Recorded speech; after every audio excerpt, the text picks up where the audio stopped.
il 1° luglio del 1990, dopo un calvario che è durato circa 3 anni e mezzo, abbiamo perso Daniele per una leucemia linfoblastica acuta.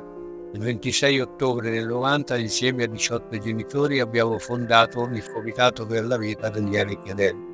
Non avevamo tante pretese all'inizio, era solo per rimanere a fianco di quei genitori che hanno vissuto e avevano vissuto la storia insieme a noi all'interno dell'ospedale. Qualche giocattolo, qualche televisore, piccole cose.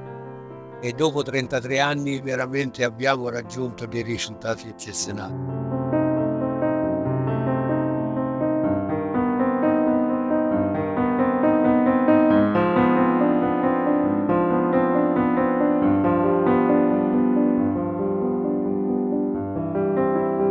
Abbiamo costruito esattamente 30 appartamenti 17 anni fa e il 12 aprile inaugureremo altri 20 appartamenti.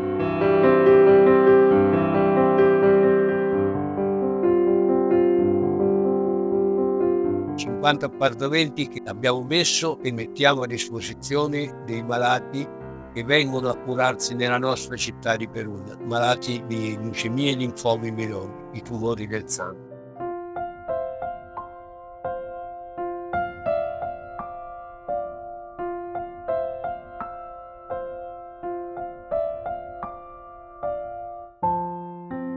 A Perugia abbiamo un centro di rilevanza internazionale diretto prima dal professor Martelli, poi dal professor Brunangelo Palini, poi addirittura dalla professoressa Cristina Mecucci e adesso dalla professoressa Maria Paola Martelli. Tutto questo perché l'abbiamo fatto? Perché vengono tantissimi pazienti a curarsi nella nostra regione. Il professor Martelli nel 1993 è stato primo al mondo ad effettuare il trapianto di midollo osseo da genitori a figli e da figli adulti, non bambini piccoli, ai propri genitori. È stato un trapianto che ha rivoluzionato, diciamo, la lotta contro i tumori del sangue.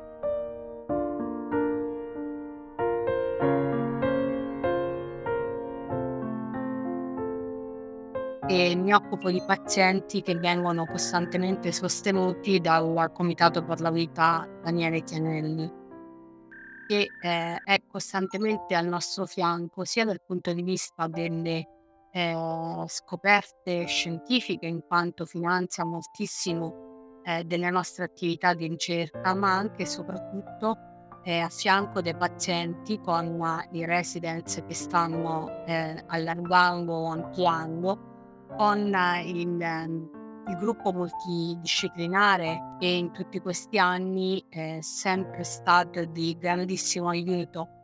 Attraverso varie iniziative ovviamente avviene la raccolta di fondi che vengono tutti esclusivamente devoluti alla ricerca e ai pazienti affetti da malattie emato-oncologiche maligne e non.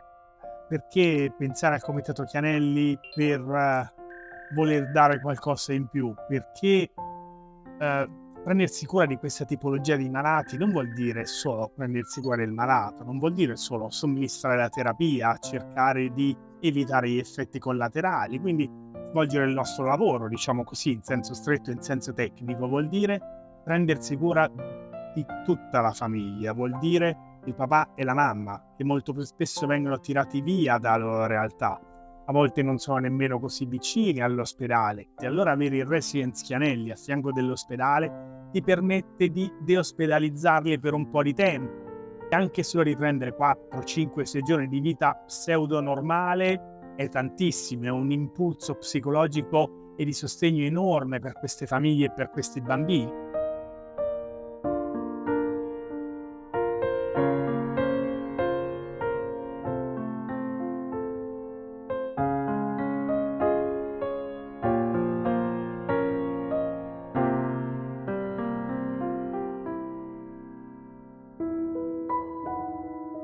All'interno di questo residence, di questi residence, ospitiamo tantissime famiglie, bambini che vengono dalle parti dell'Umbria e anche dall'estero. Non diamo solo una casa, ma diamo tanto amore, un'accoglienza con tante figure che possono sostenere queste famiglie anche da parte pratica, tutte delle attenzioni, psicologa, assistente sociale, arte terapia, musicoterapia, tante attenzioni che diamo alle famiglie che ospitiamo in modo da non farli sentire soli. Tanti anni fa, quando nostro figlio si è ammalato, purtroppo non c'era niente e tutto questo lo abbiamo fatto grazie a chi ci ha sostenuto, ci continua a sostenere e tutti insieme possiamo dire che la nostra lotta continuerà fino a quando non possiamo dire che queste malattie sono debellate. E abbiamo bisogno di tante persone che ci sostengono, volontari che continuano a sostenerci nelle strade, nelle piazze, all'interno del residence, proprio perché da soli non saremmo riusciti a fare niente, tutti insieme possiamo fare tante cose.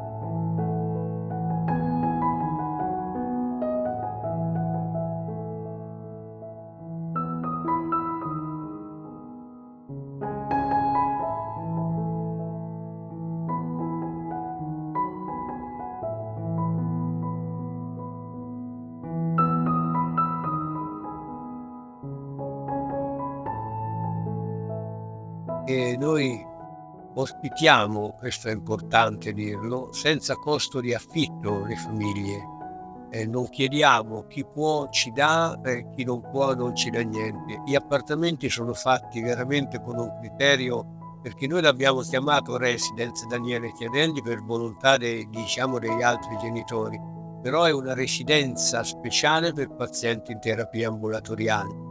E c'è la camera con il bagno per il paziente, bambino, ragazzo, adolescente, adulto che sia, e un soggiorno divano letto matrimoniale e bagno per i familiari, un angolo cottura, e tutti gli appartamenti hanno un terrazzo, diciamo, che dà sulla città di Perugia. Poi a piano terra abbiamo una piccola chiesa, abbiamo una palestra per gli adulti, perché dopo il trapianto, per prendere, diciamo, quel tono muscolare che hanno perso con le chemioterapie e radioterapie. Abbiamo ambulatori e medicherie che poi vengono usate dalle psicologhe, dagli assistenti sociali, proprio per incontrare le famiglie, e abbiamo una sala giochi per i bambini e una grande sala per riunioni dove qualche volta mia moglie diciamo si diletta a cucinare, che tra l'altro è cuoca, per, diciamo, i malati, per i familiari, per gli infermieri, per i medici, e tutto questo serve per socializzare il più possibile.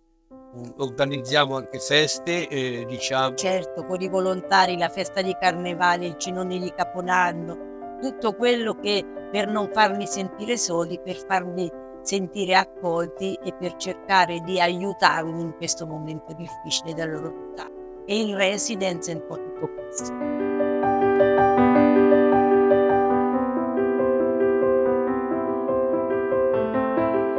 Oggi per Spell è stata una giornata meravigliosa, importante, profonda, sentita, dove una intera comunità si è unita nella sala più importante, la sala dell'editto, la sala di tutti della città di Spello, a Franco, Luciana e Daniele Chianelli, al Comitato per la Vita. Siamo stati veramente felici di sentire il racconto di una vita vera, di una vita vissuta che dal dolore si è trasformato in speranza e in vita per tante persone.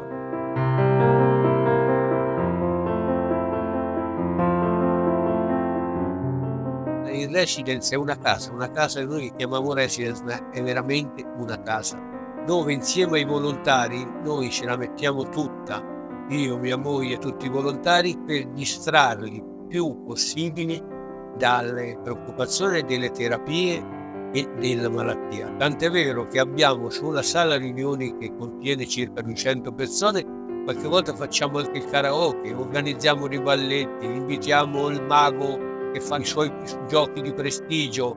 Insomma, cerchiamo veramente di rendere la vita nel miglior modo possibile a queste persone.